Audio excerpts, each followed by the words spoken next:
문제 39번 변호사와 의뢰인의 관계 그런 설명 중 옳지 않은 것은 1번 소송 대리를 위임받은 변호사의 구체적인 위임 사무의 범위는 변호사와 의뢰인 사이의 위임 계약 내용에 의해서 정해지고 위임 사무의 범위는 당연히 위임 계약의 내용에 의해서 정해지겠죠. 그리고 변호사한테 이러한 위임 범위를 넘어서서 의뢰인의 재산 등 권리 옹호에 필요한 모든 조치를 취해야 할 일반적인 의무, 이런 건 이제 없다고 보는 것이 판례 입장입니다. 따라서 옳은 지문이고, 2번 변호사는 위임인이 승낙이 없이도 위임 사무를 처리하기 위하여 복대리인을 선임할 수 있다. 선임할 수가 없습니다. 이게 지금 민법 제 120조에서 이제 복대리인 선임 관련 규정이 있는데,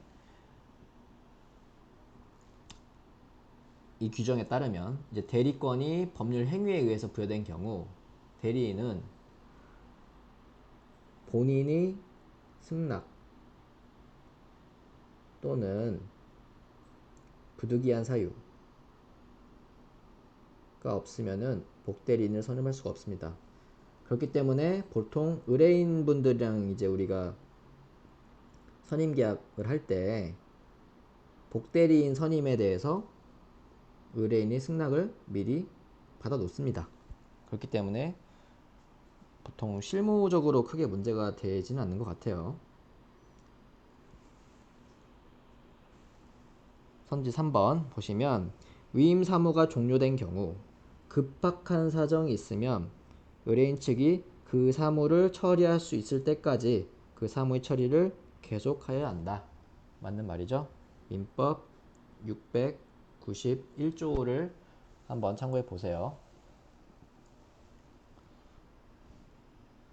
이 경우에는 위임 사무가 종료된 경우에도 이 사무를 처리할 때까지는 계속 일을 하는 거잖아요. 그렇기 때문에 위임이 존속된 것과 같은 효력이 있습니다. 그래서 옳은 지문이고, 4번 변호사는 의뢰인이 동의 없이 언제든지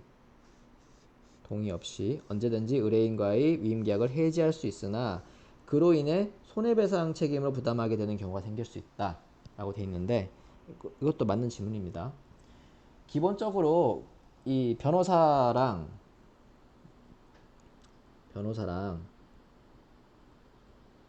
의뢰인의 관계가 어떻게 되나요?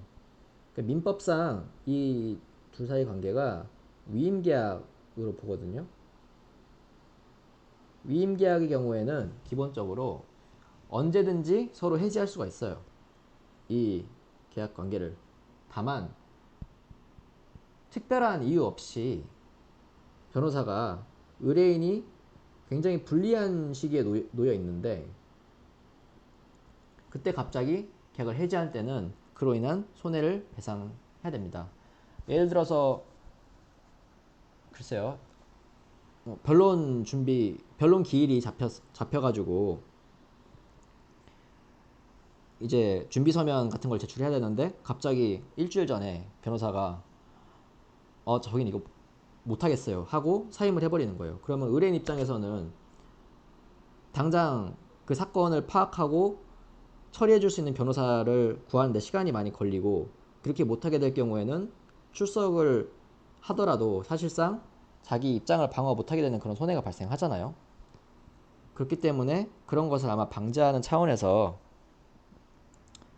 이런 손해배상 책임을 부담하게 하는 것 같습니다.